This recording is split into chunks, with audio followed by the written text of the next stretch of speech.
we've had the team most of my life. It's hard being a Panthers. No, we have a variety of football fans. But okay, so you from what brought you out to South Carolina? Faith. So I always say faith. So I have a younger sister that's right underneath me. I got one that's in the house too. Hey, Oh, this is not the same one. I thought this was like a lead into. No, a different younger sister. Yeah, yeah, she's the baby girl. Okay. So she actually got a job offer out of nowhere. The hospital had a headhunter come and call her and offered her a position. At the time, we were both working for a company called DST in Kansas City, Missouri. I was working on as a pharmacy benefit manager, and she was working on the stock side. And so she got the job offer, decided to move, and we really don't stay apart long, the sisters. And so she moved. When she moved, I could not come and help move because we was in blackout period. So she brought me a ticket, said come visit, came and visit, literally came and never left. Oh wow. Take that, Kansas City. And so how did you get into tech originally? So I've always had a love for tech. Like I was kind of nerdy with it. I would this was back when we had gateway computers. I don't want to date myself too much, but I would literally tear apart computers and put them together. There would be all kind of computer parts around my room. And so I was working as I was actually, when I started with UPS Supply Chain Solution, I started out with carrier relations. So I was working on the carrier relations side, and they opened up an entry-level tech position.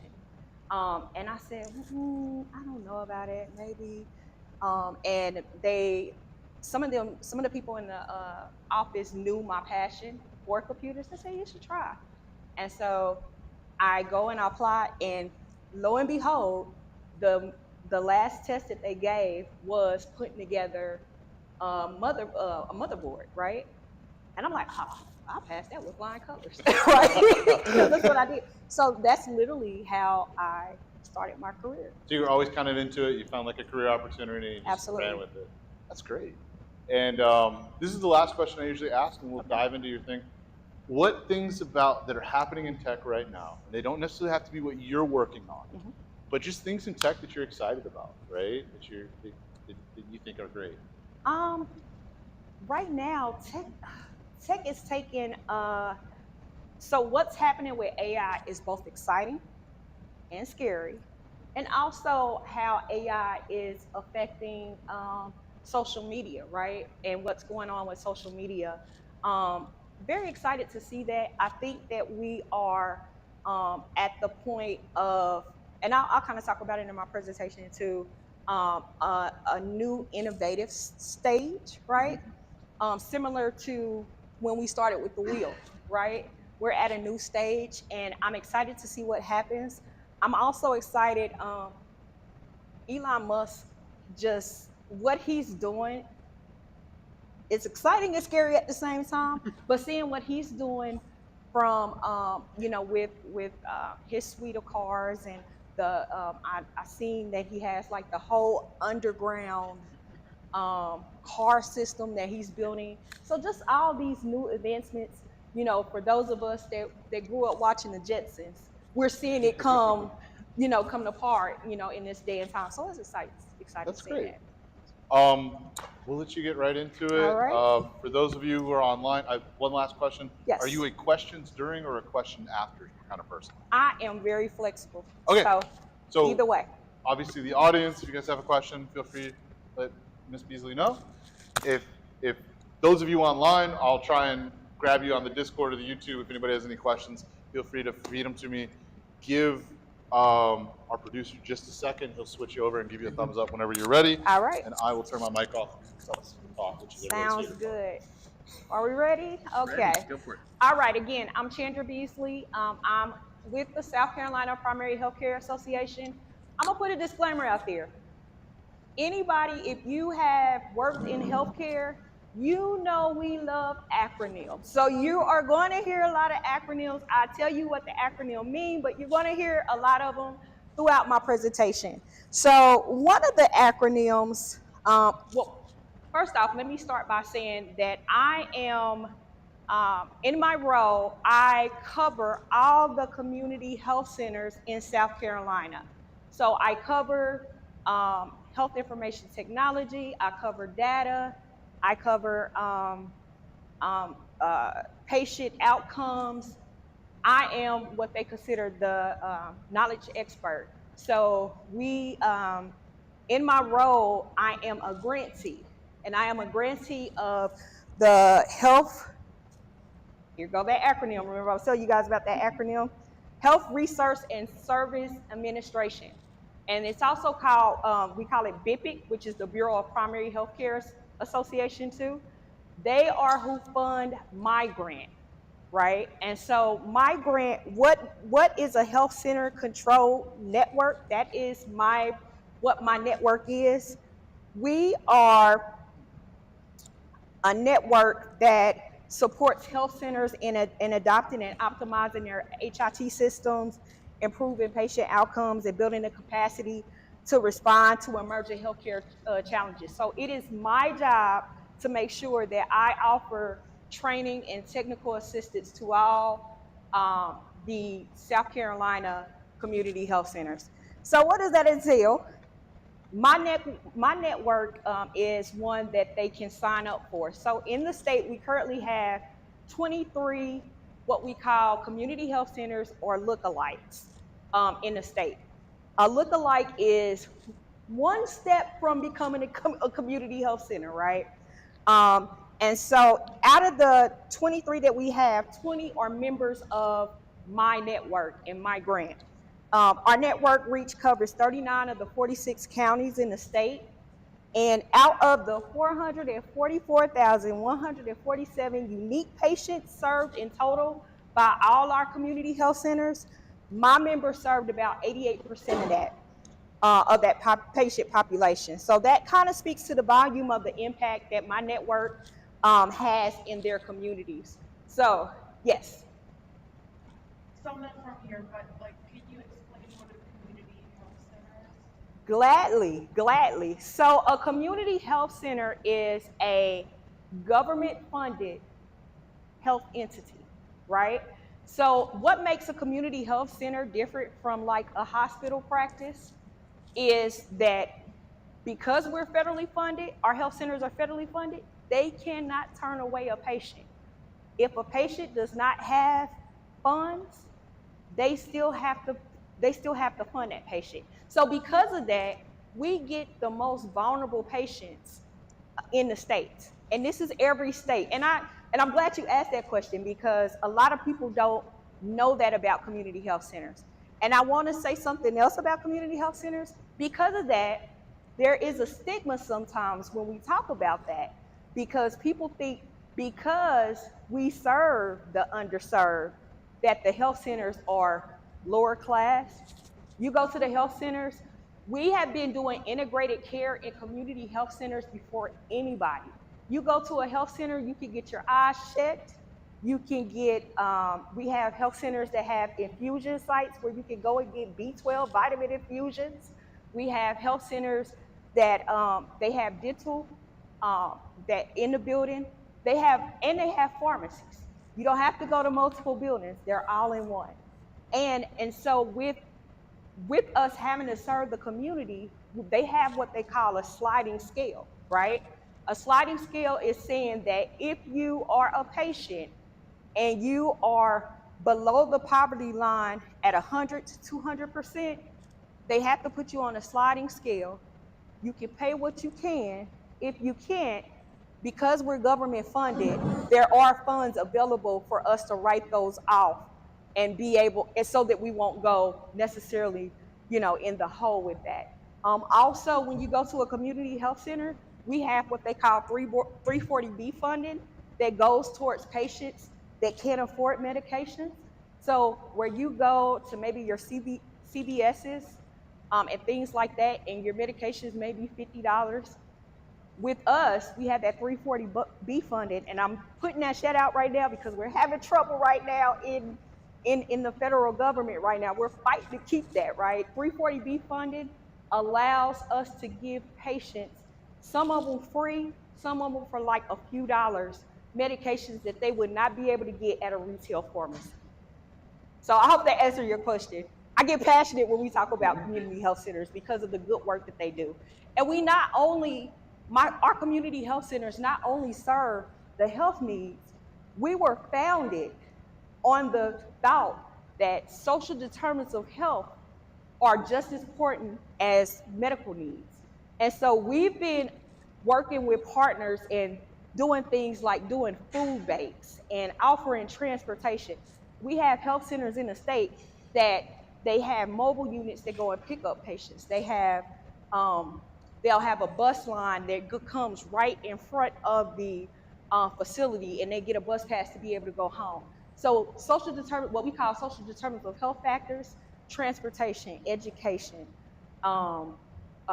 food insecurities, domestic violence. We've been covering that. That's what we were built on, because we realized, our founders realized that in order to affect a patient medical need, you also have to make sure that their social needs are covered too. Right.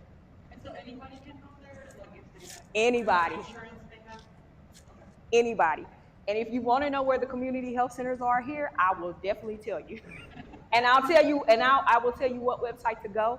There's actually a national website that if you put in your area code, it will give you all the health centers that are in your area, no matter where you are in the nation.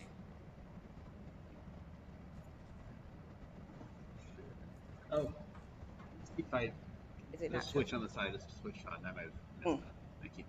Oh no, it's not.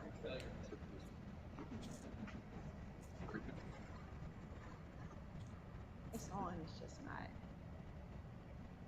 You can just signal to me. That's fine. That's fine. Next slide. Right? If we can get it to.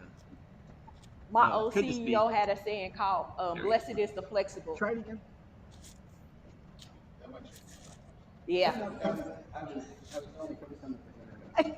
No, that's fine. We always say blessed is the flexible because the flexible never bend. So that's our motto that we have. So I'm very flexible. So it has begun. I remember I was probably about, I won't say my age, but when Terminator came out, I was a kid, and I remember looking at it and I like, robots, really? Being able to think like humans and operate like humans and have human emotions? Oh, this is crazy. And here we are. We're here. And I think what people don't realize is we've been here for a while. This isn't a new occurrence. It's a new occurrence to the public, but AI has been here for a minute, so it has begun. This is what I was talking about early with that innovation journey. So if we look at innovation, if we're looking at where we started from, the wheel is what I would consider our first innovation and civilization, right? Then we go from the wheel to electricity, right? From electricity to internet. Internet, social media, and now, because of ChatGPT, in public facing, right? Because again, it's been here for a while. Now we're here with AI. So let's take a little bit of time to think about the innovation journey as I take you guys on a journey of what we're doing with AI in healthcare. So again, journey to the future. We started off with manual workers, right? Where we were manually doing things. And then we went from being a manual worker to a knowledge worker, right? Where you're seeing, we still have our blue collar workers, but you're seeing more and more people doing more white collar jobs and becoming knowledge workers. And then what's a visionary worker? Anybody know what a visionary worker is? What would be considered a visionary worker? A visionary worker is, right now we see what, in the news, the big thing is what's going on in the docks, right? with on the docks. They're thinking that their jobs are being taken away because you see a lot of machines there, right? And you see they're not hiring as many people as they used to. But what we have to understand is we have to shift our thoughts of what type of worker we're going to be, right? And so we have to educate, especially this new generation that's coming, and let them know we're in a stage where we're becoming visionary workers because someone has to have the vision, right? Because the machines aren't going to work on their own. Somebody has to teach it. And so we have to refocus where we are in the workforce to make sure that we're not being left at the table when it comes to our movement of being a worker. I love this. Dr. Ehrenfeld said, "It is clear to me that AI will never replace physicians or clinicians, but physicians or clinicians who use AI will replace those who don't." Working with our community health centers and our providers, when I'm going out, and especially when we were introducing a pilot, I had to show them this saying a lot. Especially some of our seasoned providers that were used to paper and pen, right? No. This isn't going to take you out the equation of making a clinical decision. This is only helping you, right? So we have to make sure that this is the message that we give. So, introduction to AI in healthcare. AI is transforming healthcare in several key ways. The algorithms can analyze large data sets, detect patterns, and make predictions that support improved diagnostics and personalized treatment plans. Other healthcare applications of AI include robotic surgery, virtual nursing assistants, and wearable sensors. And we're going to go through and we're going to look at a couple of those things, and I'm going to talk about that a little bit. So, major AI applications in healthcare. So, as you can see, right now we have medical imaging, we have precision medicine, robotic surgery, virtual health assistants, clinical decision support, patient engagement. So, just to give you an example of some of these, so anybody know who IBM is? Okay. IBM Watson Health. IBM Watson has been a pioneer in healthcare AI, particularly through its Watson oncology platform.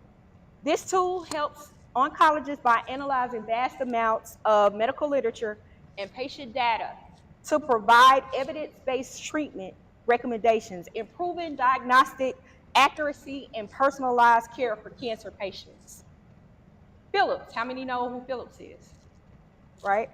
Philips is heavily involved in AI solutions for healthcare, particularly in areas like precision medicine, imaging, and clinical decision support. Their AI-driven tools help streamline workflows for radiologists and clinicians by enhancing interpretation and providing diagnostic support, particularly in areas, again, like oncology and cardiovascular care. Now, I don't know if you see the pattern. This is really good in chronic care management, right? In these chronic care diseases that take up a lot of the physician's time in analyzing who their most chronic care patients are. You have VizAI, which focuses on using AI to aid in stroke diagnosis through advanced imaging. Their tool, VizLBO, helps detect large vessels occlusions quickly by analyzing CT scans, enabling faster and more accurate decision-making during stroke interventions. How awesome is that? And then you have K-Health. This company offers a virtual healthcare assistant powered by AI, allowing patients to receive medical guidance and consultations remotely. Their platform utilizes patient data to provide personalized care, including diagnosis and treatment options, which is especially useful for primary and urgent care. Then we go into AI-powered charting, revenue cycle management, quality tools, and equity-focused health and analytics. So here in the state with my health centers, there a lot of them are using a product called, Sony AI. This is an innovative AI-powered medical scribe designed to streamline clinical documentation by using ambient listening technology. So when the providers speak when they're in there with the patient, it's automatically documenting the conversation between the patient and the provider. So they don't have to chart anything in the EHR. It's picking it up, charting it for them, and all they do is go in and make sure that everything was captured that was part of that conversation. Do you know how much time that saves the patient? Do you know how much and with saving time, it creates and opens up the schedule, right? So they're able to see more patients. One of Sony's key features is that it's EHR agnostic. So in the state, for our health centers, a lot of them are on eClinicalWorks. But this, they have a partnership with eClinicalWorks as electronic health record. But it's vendor agnostic, so we've shown it to our other health centers that are on other electronic health records, which is amazing. And it helps with burnout because research has shown that one of the reasons that we had a lot of providers, especially post-COVID, leaving the specialties was because of burnout. So how do you fix that? You create tools like AI to be able to help them manage their patients. And again, most of these tools are, and we'll get into it, most of these tools are either machine learning tools where it's taught after so many repetitions of doing something, or it's they're using predictive analytics through features like ChatGPT, where they can go in and actually ask a question, and it does a rotation of looking through different resources, and that's when it gives, and we talked about clinical decision support, that's when it gives a clinical decision support. So we'll see that a little bit here in a minute. So this is just an example of some AI improved medical imaging. So MRI scans of a brain tumor. When you get an MRI, that's AI. It's been AI. When that comes back and they show you the sections of the brain, that's AI. When they do microscopic images, ladies, when we get pap smears and they're looking at it, AI. Those lovely x-rays we love to give, I have my other sister, she's very clumsy, so she stays getting an x-ray. AI. All of that has been AI. So implementing AI. So when we decided to go with the AI pilot, we wanted to make sure that the implementation made sense, was smart. Because when you're implementing technology, if you make one mistake, the buy-in will be lost. So we really had to focus on how we was going to implement it. So we assessed the needs. We asked our health centers, what do you need? What is your need? What are you guys looking for? What will relieve the burden and stresses that you have? Then with vendor selection, we were very careful with the vendor selection. And we'll talk about that a little bit. We're currently in the pilot testing. We're doing a 3-year pilot. I'll talk about why it's 3 years. We're in the process. This is our 3rd year. We're going to make it a full project, but we wanted to get out all the kinks in the 3-year pilot that we did. Training and integration. This is probably the most important part of the AI pilot, of implementing AI. because if your folks aren't using it, then it's a waste of money. And AI is not, it's expensive because we're in the new stage of implementing it to the public, right? And continuous improvement. I'll talk about that a little bit too. Model twice as we're learning, right? And that helps too, because continuous improvement keeps you from having bias when you're doing AI. And we'll talk about that a little bit. Challenges, data quality issues. We have monthly calls with our health centers to go over their data to make sure that what we're looking at from our model and our algorithms align with what they're seeing in their electronic health records, right? Rhythmic bias, we talked about that a little bit. I talked about that on the other screen.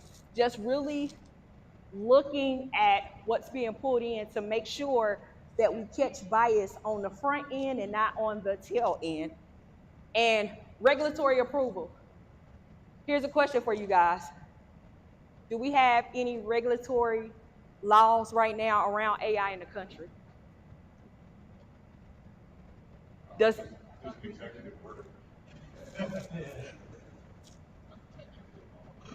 right. Does any country have regulatory laws? Yes. Great. Have you read their law? Not in great depth. Don't worry. Don't worry about it. It's so broad you won't understand it. It's really their regulatory law is so broad, it really isn't a regulatory law. It was just something to kind of put out there so that they would have something. And here we're looking at that. And I currently sit on it. It's regulatory is coming here. I currently sit on a technical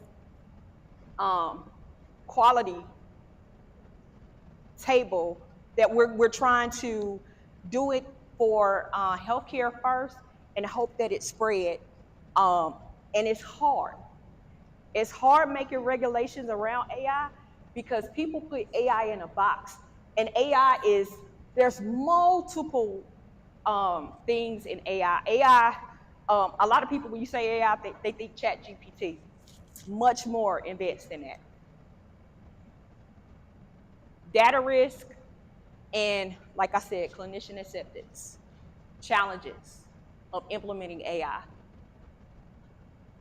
So, what we're doing in the state. So, the vendor that we chose was Foresight.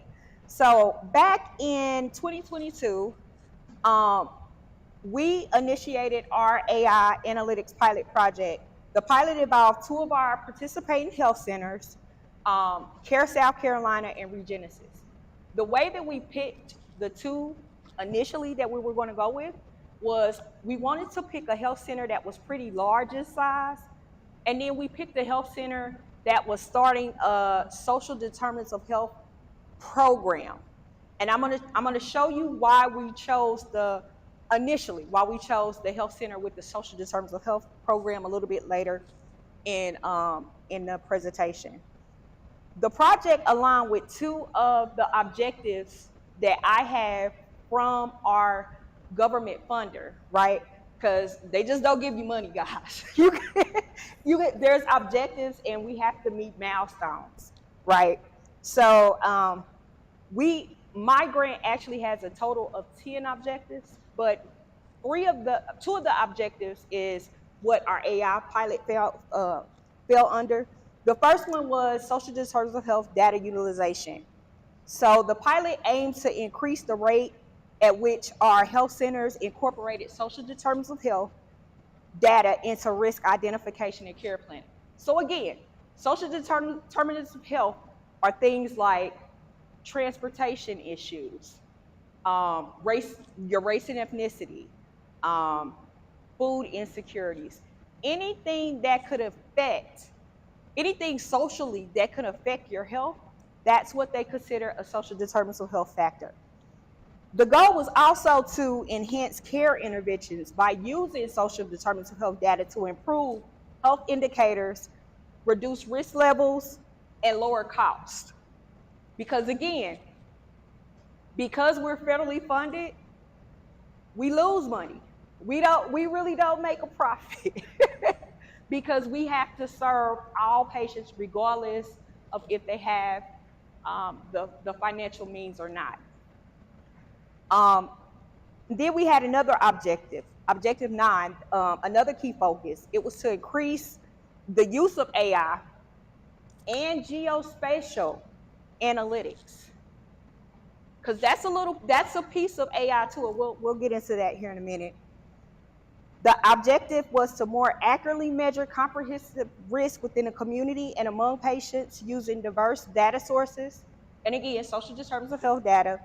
And the aim was to reduce health disparities and adverse social outcomes through AI-supported focused care interventions. Why did we choose Foresight? They were an AI company that had experience in managed care, health analytics, and care management technology solutions. One of the founders is actually a medical doctor, was by practice. Still practices every once in a while. And get this, not only was he a medical doctor, he worked for the insurance companies. So he has vast knowledge in not only cost, but the clinical side of it. They specialize in community health centers, based care models, and value-based purchasing. Our care model is very unique. Because we're federally funded, our community health centers have a lot more initiative-based outcomes they have to present. Transparency is a very big topic right now in the government. I don't know if you guys are watching politics, but one of the big issues right now is giving federal funding and having transparency of where those funds are going. So that's a big thing for us. So transparency for us means being able to provide at the drop of a dime how many patients are being served, what type of services they're getting, how much money, where the money is going to serve these patients. They also offer AI models with potential to increase right patient identification or high risk, accuracy at 95%. So with having a 95% accuracy, we know in layman terms, if the model is telling us that a patient is a high risk patient for chronic care in the future and is determining that, and because of that, the cost may be more, they have a 95% accuracy. So we know that we are actually going out and doing outreach to the patients that we need to, and that kind of helps the provider too, because if we're starting with outreach, they can be more proactive and not reactive in care. So our model is called, and this is a model that we specifically made. And remember, you guys, I told you that we initially started, we changed the model twice. So when we started the AI pilot, our model was focused on looking at the correlation between clinical morbidity, which was measured by diagnosis, and demographic factors such as age, gender, and social determinants of health factors. And our model was using that to determine future costs and complexity of care. So the challenge in that was getting the cost files from the insurance company. Insurance companies don't like to share information a lot of times. And so in order to determine a true cost impact, we really needed those cost files. So if we couldn't get the cost files, we wanted to take a look at, well, what can we do to control costs without having those cost files? So we decided to pivot our focus to things that we were able to quantify, which is how we got the quality risk model. So the quality risk model stratifies population based on their quality scores, and we'll talk about what the quality scores are. And it identifies the top social determinants of health factors influencing quality-based quality improvement potential. And it also reveals the disparities based on new quality measures. So our objective, again, is to improve the quality score for our community health centers. We're using the AI model to identify and quantify risk for poor quality outcomes in the future. We're identifying the most impactful outreach and care interventions to reduce risk for poor quality. And it also reveals disparities, again. And I know this sounds foreign right now, but as I go, you'll see it. So when we log into the app, and the app was created just for us. So we worked with our vendor, and that's very important to have. If you're going to use a vendor in this, to have not a vendor tell you what you need, but actually have a partnership with them, and have that knowledge on hand that understands algorithms and things of that sort, so that someone's not just selling you bells and whistles. You actually have that partnership to where you can build something that's great. So again, I told you I would tell you what the composite quality score. So it ranges from 0 to 1. So the composite quality score gives the provider accurate insights for prioritizing high-risk patients for poor quality by integrating quality measures as well as social determinants of health, diagnosis, and demographic indicators. So this is for one of our health centers that's part of our pilot. So far this year, they have seen 41,385 patients, one health center that's in 2 counties, 41,835 unique patients. Out of that count, 6,160, based off of our algorithm that we built in AI, were determined to be critical risk. That's a lot. That's a lot. We have more critical and high risk patients than we do moderate and almost low risk. Again, it's because we get all patients. We even get patients, we have an agricultural worker program that goes to farms for those farmers that are migrant farmers, and serve not only them, but their families. So we get everybody, you guys. So this is what our team will look at to determine social determinants of health contributors. I want you guys to pay attention to something.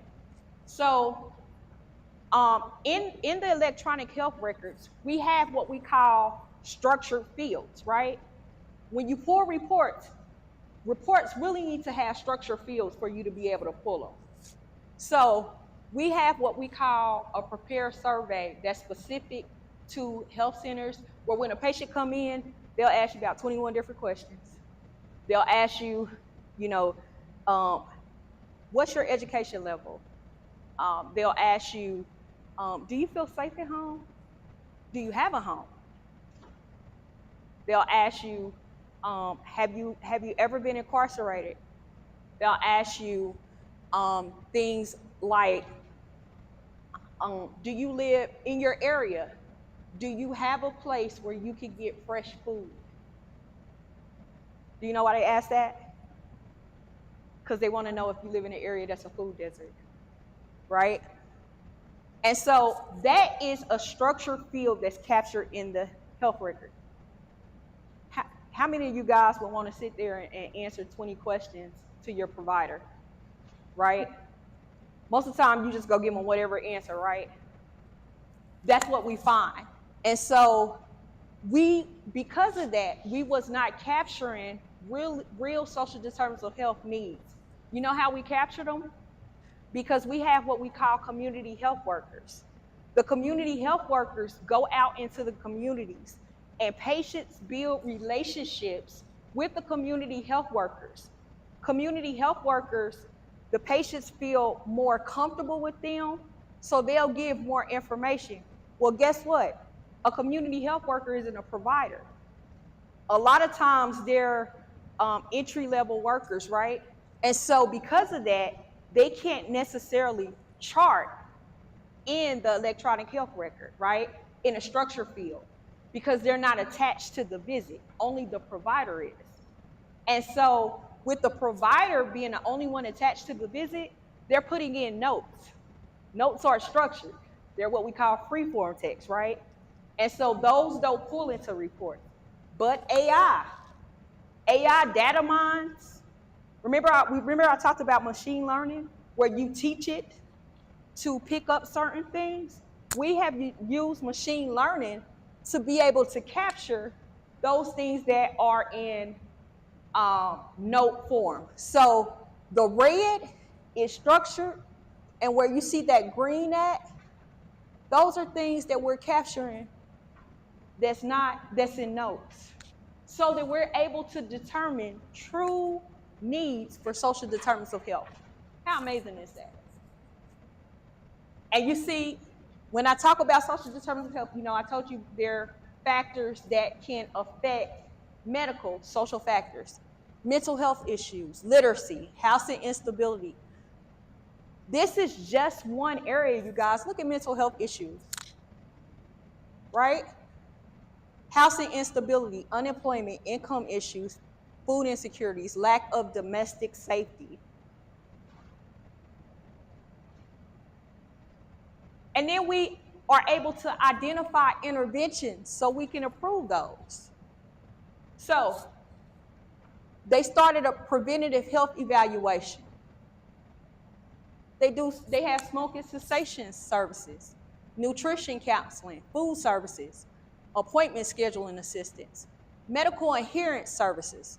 Medical adherence is them pretty much calling the patient, showing up they'll send community health workers to show up at the patient's house if they have to. Hey, are you taking your insulin? You're out of it? Do you need a ride to go get to our pharmacy to go get your insulin? Medicaid application assistance. That's important too, because a lot of people, if you don't go out and you don't do that community work, even if they need insurance, they'll let it lapse, right? So this helps them to identify those interventions. AI, that's AI, you guys. And it even recommends interventions for unmet needs, right? So it's showing what patients they recommend food services to, right? So this is showing, and we masked it, the patient ID, it'll show their last name and first name, age and sex. So they can go out directly to that patient based off of what AI is capturing and go and bring them food, right? We now have a program set up with Instacart, where we give a coupon and they can order Instacart. We just did that when the storm came, right? This is our disparity dashboard. Again, all this is being calculated through AI. So right here, HIV and pregnancy. You see it looks orange, but that's actually red. So if it's in red, they know, this will tell them what the disparity is, and it will show at the top, that's the race and ethnicity. And if they click on it, it gives them a number, and when they click on a number, it tells them the patients that they need to do outreach to, right? And so they can look at this, determine the low-hanging fruit that maybe don't need a lot of interaction, and the high-hanging fruit that they really need to have interaction with. So, you guys, this right here is the national model, right? Now, if you see in the national model, this is our Medicaid model of stratification. Now, you see, compared to our model, you see how much higher the critical was compared to that? The reason being is because Ours is greater because it not only includes diagnosis, but it includes social determinants of health and demographics. The agency isn't there yet. Their social determinants of health right now is just based off of race and ethnicity. They're not looking at all the other factors. So I've talked a lot about what our model is. Let me tell you how we're putting it in action. So this is one of our health centers as part of the model. Care South identified the need for 2 new departments and implemented the AI dashboard into their workflows. This shows their mobile services division. So what they did, based off of what they were seeing, they dedicated a licensed practitioner and a community health worker to manage this program. The community health worker serves as their point of contact and resource for connections. The LPN role is as a care manager. So this team provides a focused home visit to include a deep dive into social determinants of health factors and gap closures using the Foresight app, using our AI to identify the patients most in need. So if they go out to a patient, if they make contact with a patient and a patient can't come in or they can't get to them, that's fine. They offer them a telehealth visit. Then they took it a step further. They have a community health and family support service and division. So what this does?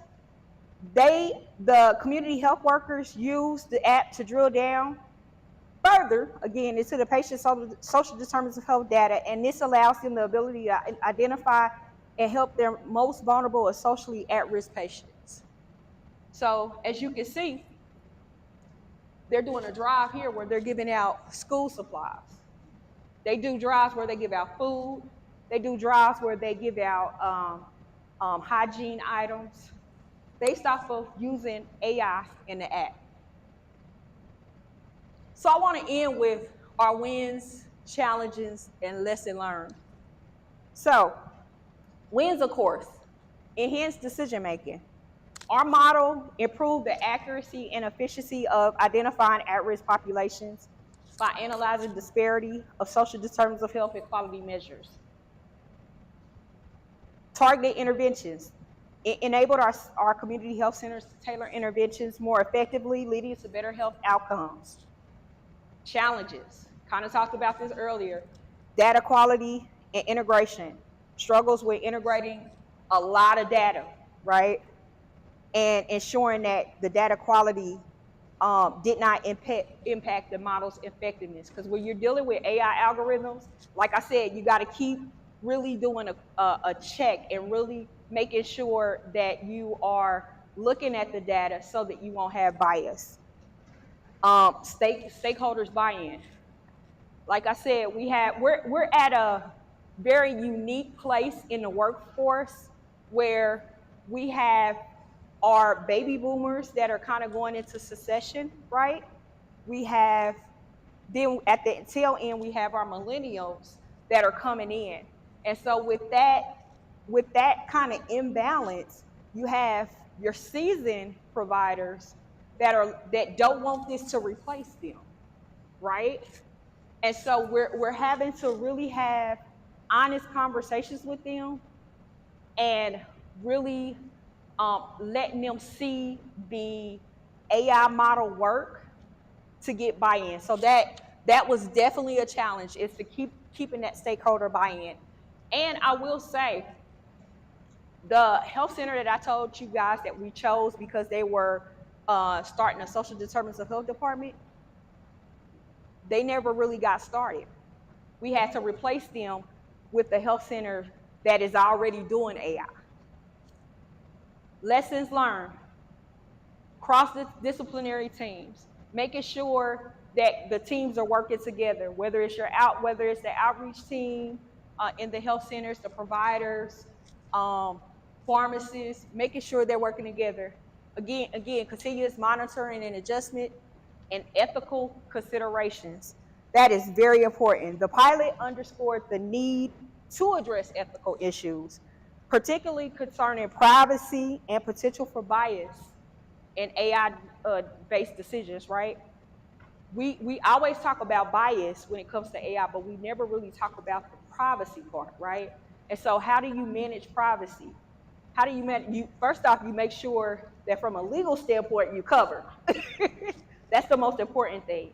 Because for those of us who have worked in security, IT security, it's not if it's going to happen, it's when, right? So just making sure that you have that legal capacity and also making sure that you're doing the checks and balances and really checking in and monitoring.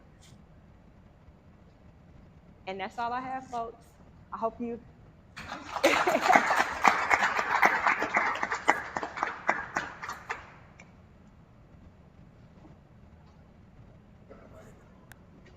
Any questions? I want the world, the internet, to hear them well.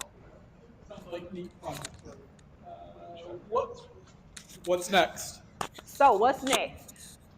Right now, we're in our 3rd year of the pilot. We just went after some federal funding to push this out. Right now, we still have 2 health centers. We just went after federal funding to push this out to 20. So, and then also, we are the staple for community health centers right now in the nation. We're one of the first in the nation in South Carolina to do this pilot. So our funder is actually coming to me and our team wanting to see how they can maybe fund this in our next award cycle so that it could be pushed out even more.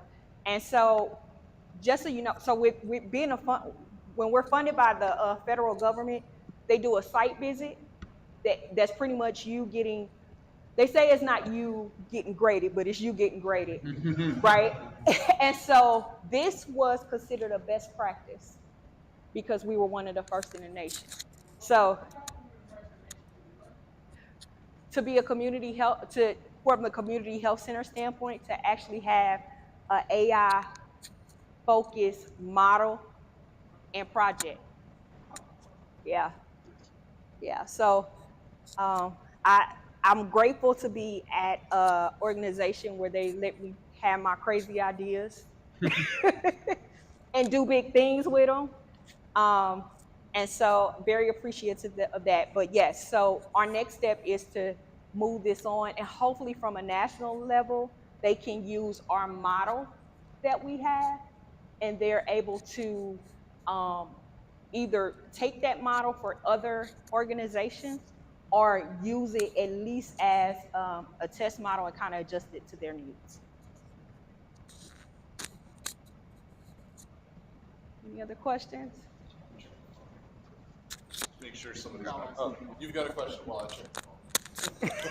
So just was the primary tool then that the clinicians used, was that the survey that the workers used, and then that helped build the model for the decision the model for the decision making? Is that the No? So for the decision making, we took what was in the social determinants of health template tool that they used for social determinants of health. So that's what we based our factors on from that. Health centers have a set of quality measures that they have to report on.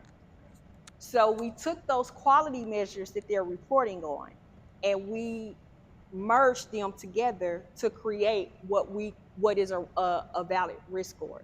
So, we wanted to see if you didn't have transportation, was that going to affect you if you having heart conditions, right? So where's the correlation between the two? So that's kind of what we used to guide us. And was the AI, was the model recommending it more like for the clinic as a whole or for the center as a whole, or was it doing it on a per patient level?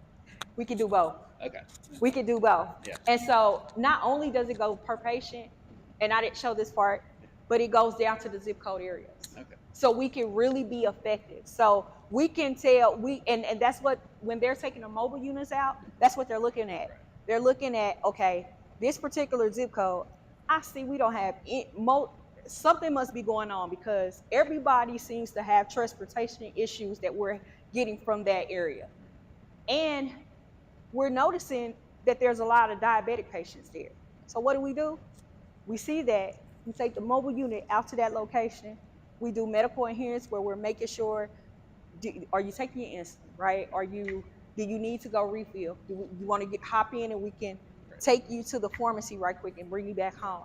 So it's real. You can really, really get down to, and that's where that geospatial part come in at. Right, yeah. You can really get down not only to patient details, but also more geospatial information to data that you need to get to.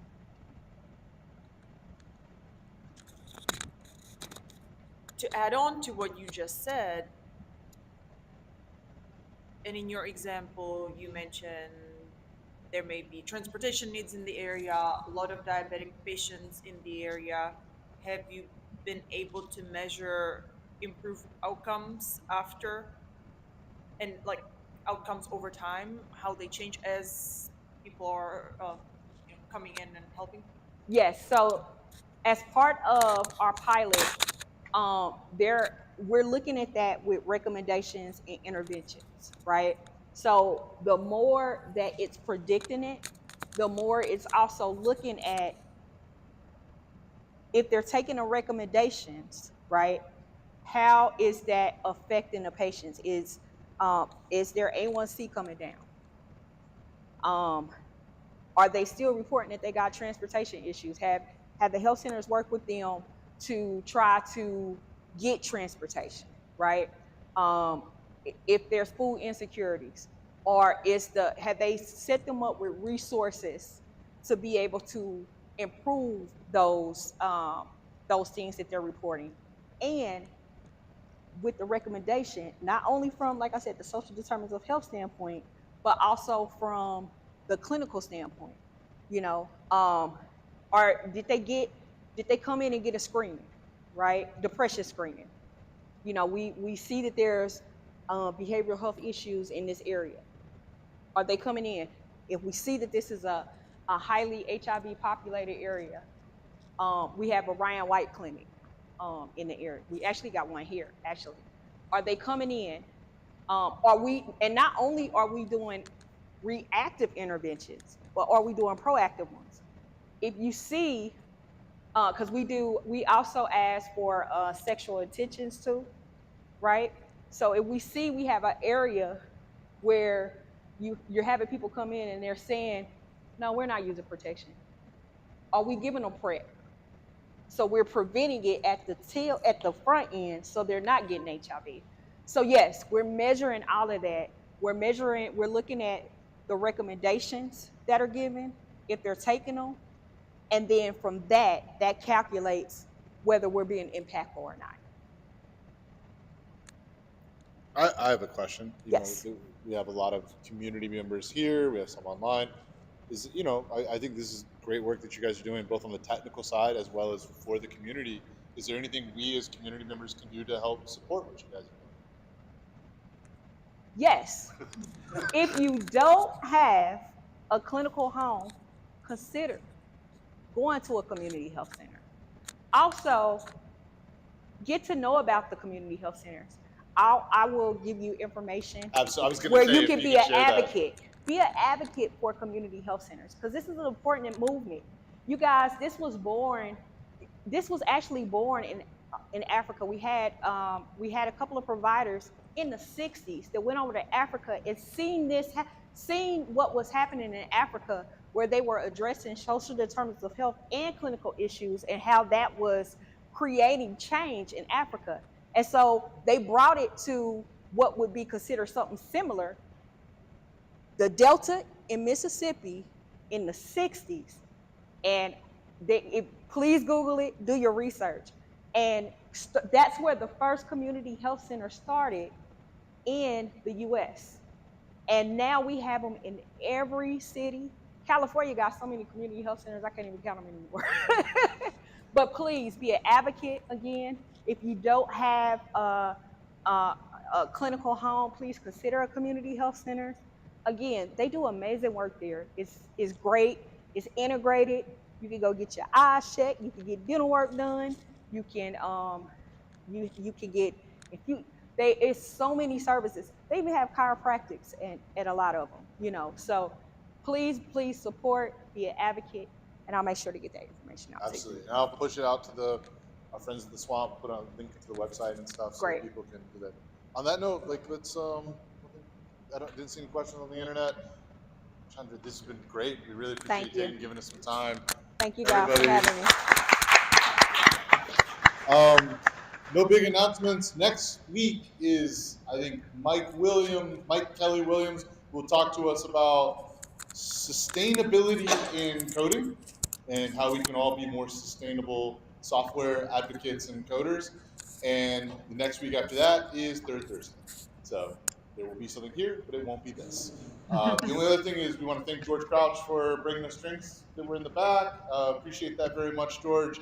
And if you don't already call into George's thing, there's information for it on the Discord. Check it out. He's got a call tomorrow at 9:30 for those of you that are blockchain interested.